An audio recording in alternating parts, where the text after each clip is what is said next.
Hello दोस्तों, refix India के YouTube channel पे आपका फिर से स्वागत है। तो दोस्तों, आज की वीडियो में हम बात करेंगे। हमारे पास जो ज़्यादा आते हैं पैनल ही रिपेयर होने के लिए ज़्यादातर आते हैं। तो पैनल को किस तरीके से हम चेक करते हैं, बहुत सारी वीडियो मैं इसके अंदर बना चुका हूँ आपके लिए। तो अगर आप देखेंगे तो हमारी जो वीडियो है कम से कम 1000 प्लस वीडियो हमारी चैनल पे आप देख सकते हैं।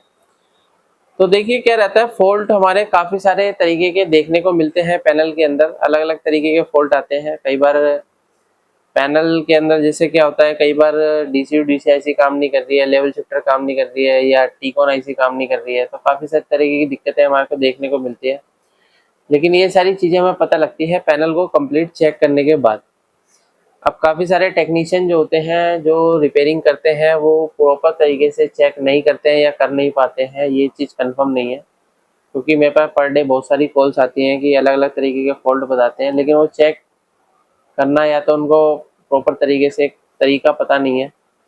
तो देखिए, अगर आपके पास भी इस तरीके की दिक्कत आती है तो आप अपनी ट्रेनिंग को ज्वाइन करें। ट्रेनिंग लेके आप प्रॉपर तरीके से काम कर सकते हैं। पैनल को किस तरीके से रिपेयर करना है, डाटा शीट के अकॉर्डिंग अगर हम पैनल को रिपेयर करते हैं तो रिपेयर करना थोड़ा सा आसान हो जाता है। तो अगर आप भी पैनल को रिपेयर करने की ट्रेनिंग लेना चाहते हैं तो नीचे दिए कॉन्टैक्ट नंबर पर कॉन्टैक्ट कर सकते हैं। तो अभी मेरे पास जो पैनल है उसके अंदर कंडीशन मैं आपको दिखाता हूँ क्या कंडीशन है। यहाँ पे अगर हम देखेंगे तो यहाँ पे मैं सेट को ऑन कर लेता हूँ। तो जैसे हम सेट को स्टार्ट करेंगे और उसके बाद कंडीशन अगर हम देखेंगे तो पैनल की कंडीशन यहाँ पे आप ये देख सकते हैं किस तरह की कंडीशन हमारे को मिल रही है। तो अभी हमारे को इस पैनल को रिपेयर करना है। तो रिपेयर करने के लिए सबसे पहले हमारे को ये चीज़ देखनी होगी कि पैनल के अंदर कौन कौन सी वोल्टेज इन हो रही है। तो अगर आप यहाँ पे देखेंगे तो कुछ यहाँ टेप वगैरह मार रखी है।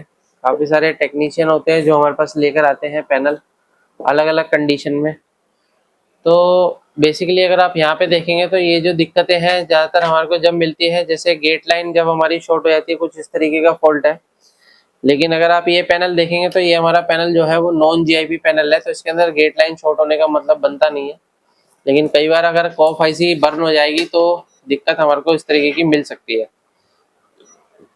तो यहाँ पे अगर हम देखते हैं, सबसे पहले देखिए 12 वोल्ट की जो सप्लाई है, 12 वोल्ट की सप्लाई हमारे को बिल्कुल परफेक्ट तरीके से जो है मिल रही है। यहाँ पे अगर आप देखेंगे 12 वोल्ट ओके है। और ये जो 12 वोल्ट ओके है, 12 वोल्ट ओके होने के बाद ये जो हमारी सप्लाई जाती है डीसी टू डीसी आईसी में जाती है। यहाँ पे जो आईसी यूज की गई है G5561A आईसी का नंबर है। और ये जो डीसी टू डीसी आईसी है, ये सबसे पहले हमारे बक कन्वर्टर को ऑन करती है, यानी कि आईसी के अंदर जो बक कन्वर्टर होता है उसको ऑन करती है। तो अगर हम यहाँ पे देखेंगे तो देखिए यहाँ पे 3.3 वोल्ट की सप्लाई हमारे को देखने के लिए मिल रही है। और ये जो वोल्टेज है यहाँ पे देखेंगे तो कॉइल पे हमारे को परफेक्ट तरीके से वोल्टेज मिल रही है। और ये जो वोल्टेज है ये जाता है हमारे टीकॉन आईसी के अंदर। यहाँ पे देखेंगे टीकॉन आईसी लगी हुई है, और टीकॉन आईसी के अंदर अगर आप यहाँ पे देखेंगे तो एलवीडीएस सिग्नल इनपुट हो रहा है और आरएसडीएस सिग्नल आउट हो रहा है, जिसके बीच में हमारे लो होम्स के रेजिस्टेंस लगी हुई है, 00 होम्स की। तो जब ये जो सिग्नल है, ये सिग्नल जब हमारे आउट होते हैं तो कई पैनल में होता है डायरेक्ट जाते हैं, कई पैनल में क्या होता है कि यहाँ पे हमारे रेजिस्टेंस भी लगे होते हैं। अगर ये रेजिस्टेंस ओपन हो जाते हैं तो पिक्चर में आपको स्लो मोशन नजर आएगा, अलग अलग तरीके के फॉल्ट नजर आ सकते हैं, या नो पिक्चर भी पैनल हो सकता है। तो इसको भी कैसे चेक करना है ये देखेंगे। पहले हम सभी वोल्टेज को चेक कर लेते हैं, क्योंकि पैनल के अंदर अगर सभी वोल्टेज ओके हैं तो फिर हम सिग्नल की तरफ जाते हैं। तो वोल्टेज चेक करने के लिए अगर आप देखेंगे तो यहाँ पे 3.3 वोल्ट हमारी सप्लाई इनपुट हो रही है। जैसे कि यहाँ पे रेगुलेटर देखेंगे तो रेगुलेटर की भी इनपुट 3.3 वोल्ट हो रही है। आउटपुट वोल्टेज देखेंगे तो हमारा 1.8 वोल्ट आउटपुट हो रहा है। तो ये जो हमारी टीकॉन आईसी लगी हुई है, इसके अंदर अगर आप देखेंगे तो 3.3 वोल्ट इनपुट होता है, 1.8 आउटपुट होता है। तो यहाँ पे देख सकते हैं 1.8 वोल्ट जा रहा है। और यहाँ पे देखेंगे तो ये हमारा 3.3 वोल्ट की सप्लाई इनपुट हो रही है। तो ये पीएफ के द्वारा ही हमारी जो है वोल्टेज टीकॉन आईसी में जाती है। और इसके अंदर अगर हम देखेंगे तो रोम आईसी कुछ यहाँ पे लगी हुई है। तो रोम आईसी के पिन नंबर 8 पे अगर हम वोल्टेज चेक करते हैं तो यहाँ पे भी हमारे को 3.3 वोल्ट मिलना चाहिए। तो रोम आईसी देखेंगे तो ये हमारी रोम आईसी यहाँ पे देख सकते हैं,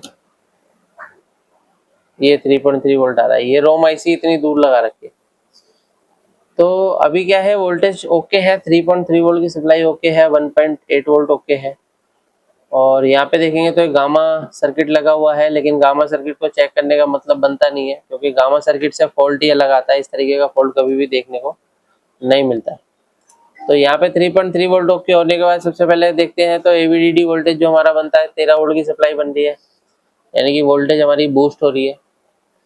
और ये जो वोल्टेज है ये हमारी देखिए यहाँ पे मोसफेट से आउट हो रही है और मोसफेट से सीधे हमारे डायोड के अंदर जाएगी और डायोड से हमारा वोल्टेज बनेगा वीजीएच वोल्टेज। तो वीजीएच वोल्टेज देख सकते हैं आप कितना वोल्टेज हमारा बन रहा है वीजीएच। अगर हम इसके ये देखेंगे 13 वोल्ट की सप्लाई है, यहाँ पे देखेंगे 21 वोल्ट की सप्लाई हमारी बन रही है, और 21 से अगर आप देखेंगे तो 30 वोल्ट की सप्लाई हमारी बन गई है, यानी कि हमारा जो वीजीएच वोल्टेज है 30 वोल्ट हमारा परफेक्ट तरीके से बन रहा है। यहाँ पे देखेंगे 30 वोल्ट हमारा ओके है। और 30 वोल्ट के बाद हमारा जो बनता है वीजीएल वोल्टेज बनता है, वीजीएल वोल्टेज भी देख लेते हैं। तो यहाँ पे आप देखेंगे तो -6 वोल्ट की सप्लाई यहाँ पे बन रही है। तो अभी क्या है कि हमारे जो पैनल की जो बेसिक वोल्टेज होती है, जो कि हमारे डीसी टू डीसी सर्किट बनाता है, वो सभी वोल्टेज हमारी ओके है। उसके बाद अगर हम यहाँ पे देखते हैं तो ये हमारे कुछ रेजिस्टेंस लगे हुए हैं, अगर ये ओपन हो जाएंगे तब भी इस तरह की दिक्कत आती है। तो सबसे पहले हम इसको चेक कर लेते हैं एक बार। तो ये सभी जो रेजिस्टेंस होते हैं आपस में कंटिन्यूटी देते हैं। कंटिन्यूटी क्यों देते हैं? क्योंकि हमारे 0 ओम्स के होते हैं। यहाँ पे हम इसको सेट कर लेते हैं कंटिन्यूटी पॉइंट पे, और यहाँ पे अगर हम चेक करेंगे तो देखिए यहाँ पे हमारे को कंटिन्यूटी दे रहा है, ओके है। और ये जो रेजिस्टेंस लगे होते हैं इन रेजिस्टेंस को पैक रेजिस्टेंस कहा जाता है। ये हमारे सभी रेजिस्टेंस ओके हैं, यहाँ पे देखते हैं। और ये भी ओके है, ये भी ओके है, ये भी ओके है, ओके है, ये भी ओके है, ये भी ओके है, ये भी ओके है, ओके है। तो यहाँ पे जो रेजिस्टेंस हमारे लगे हुए हैं काफी बारीकी से चेक करने होते हैं इनको। तो ऑलमोस्ट क्या है, रेजिस्टेंस मुझे ओके लग रहे हैं इसके अंदर।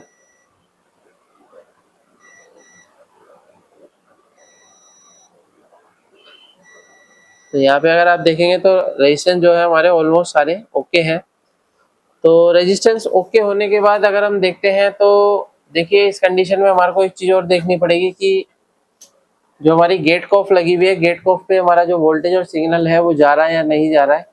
तो उसके लिए क्या है, गेट कॉफ से जो वोल्टेज और सिग्नल जाता है वो हमारे इस एफएफसी के द्वारा होता हुआ और हमारे इस पैनल के अंदर जाता है। तो अगर हम इसके अंदर देखते हैं तो पहले पीसीबी पे चेक कर लेते हैं, उसके बाद पैनल को खोलेंगे और देखेंगे क्या कंडीशन बन रही है। तो यहाँ पे भी अगर हमने देखिए सेट को खोल लिया है, तो अगर आप यहाँ पे देखेंगे तो कुछ वोल्टेज यहाँ पे भी लिखी हुई है। तो इसको हम पहले क्लीन कर लेते हैं, क्योंकि काफ़ी मॉइस्चराइज हो रखा है ये। कई बार कई होता है, कई जगह जो घर होते हैं नाले के आसपास होते हैं, तो उसकी गैस से भी हमारे इस तरीके के मॉइस्चर बन जाता है। तो अभी अगर आप देखेंगे तो पूरा मॉइस्चराइज हमारा पैनल हो रहा है। तो यहाँ पे आप ये देख सकते हैं किस तरीके का मॉइस्चर यहाँ पे देखने को मिल रहा है। तो अगर हम यहाँ पे वोल्टेज चेक करते हैं तो यहाँ पे हमारी सभी वोल्टेज जो है लिखी हुई है। तो इसके अकॉर्डिंग अगर हम चेक करते हैं तो ये लिखा है वीजीएच, वीजीएल, ओ एक्सओ सिग्नल है, फिर गामा सिग्नल है। तो यहाँ पे अगर हम देखते हैं तो हमारे को जो वोल्टेज मिल रहा है, इसको हम वोल्टेज रेंज पे लगा लेते हैं मल्टीमीटर को। यहाँ पे अगर हम देखते हैं सबसे पहले वीजीएच वोल्टेज कितना मिल रहा है, 28 वोल्ट। यहाँ पे देखते हैं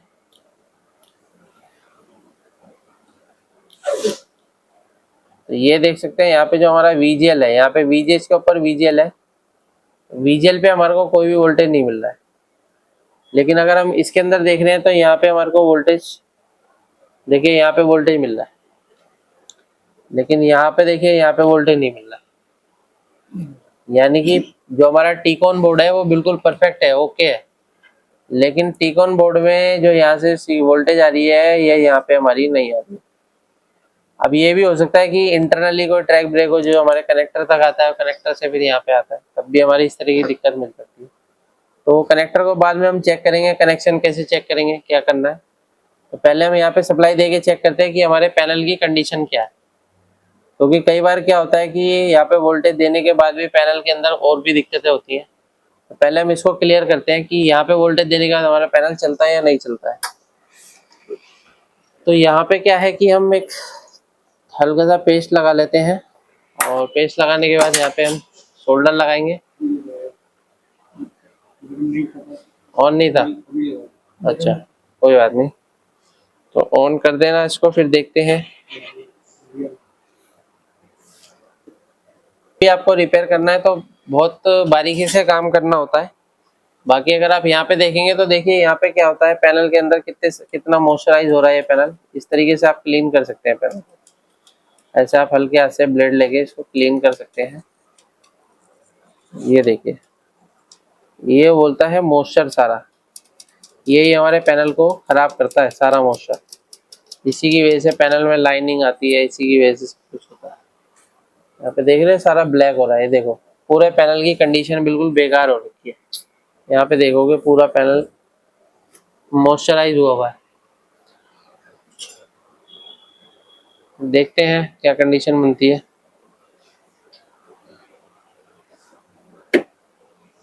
तो यहाँ पे थोड़ा सा लगा लेता हूँ मैं शोल्डर, ये देखिए। तो इस तरीके से आपको शोल्डर लगाना है, देखिए शोल्डर लग गया, क्लियर है। हाँ अब देखिए, ये है हमारे पास वायर को हम यहाँ से कट कर लेते हैं, ठीक है। और क्या है, फेस ले लेते हैं।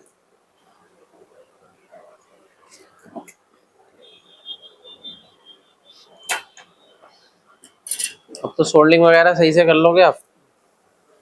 यहाँ पे हम इस तरीके से सोल्डर लगाते हैं, देखिए लग गया। जब भी आप सोल्डर लगाते हैं तो ये जो वायर है इससे ज़्यादा आपको छीलना नहीं है, बिल्कुल थोड़ा सा छीलना है, नहीं तो क्या होता है टूट जाता है, मतलब फिर वही दिक्कत आएगी सेम। तो यहाँ पे फिलहाल हमारे को कनेक्शन देना है, तो कनेक्शन देने के लिए यहाँ पे हम क्या काम करेंगे, शोल्डर यहाँ से ले लेते हैं।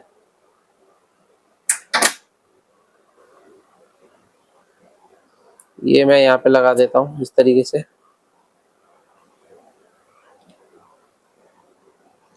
ठीक है। ये लगा दिया मैंने। उसके बाद देखते हैं यहाँ पे वोल्टेज देने के बाद हमारी वोल्टेज ड्रॉप होती है या क्या होता है, ये चीज़ हमें चेक करनी है। तो यहाँ पे हमने सेट को ऑन करा, और ऑन करने के बाद यहाँ पे हम पावर बटन प्रेस करेंगे और कंडीशन देखते हैं। देखो यहाँ पे वोल्टेज परफेक्ट है। अब अगर यहाँ पे वोल्टेज ड्रॉप हो जाती है तो इसका कारण ये भी हो सकता है कि अगर हमारी कॉप आईसी बर्न हो जाएगी तब भी हमारी वोल्टेज देने के बाद यहाँ पे वोल्टेज ड्रॉप हो सकती है। तो इसका मतलब क्या है कि अभी बर्न तो नहीं है, लेकिन बाकी देखते हैं, पिक्चर के बाद पता लगेगा। देखने के बाद यहाँ पे देख सकते हैं आप पिक्चर, पैनल कंडीशन। सेट को मैं दोबारा ऑफ करके ऑन करके दिखा देता हूँ आपको एक बार, ये देखो। तो पूरा अगर आपको प्रैक्टिकली सीखना है तो आप हमारे रिपेयरिंग सेंटर में आके ट्रेनिंग ले सकते हो। ये देखिए यहाँ पे सेट हमारा ऑन हो गया, इसके अंदर पैनासोनिक का बोर्ड लगा हुआ है। तो ये क्या है, मैकेनिक के काम होते हैं, काम तो कर ही लेते हैं, लेकिन पैनल में सबसे ज़्यादा उनको दिक्कत आती है। तो यहाँ पे अभी हमारा परफेक्ट तरीके से ही चल रहा है। तो इस तरीके से हम किसी भी पैनल को आसान तरीके से रिपेयर कर सकते हैं। वीडियो आपको पसंद आए तो वीडियो को लाइक करें, शेयर करें, कमेंट करें। Thank you.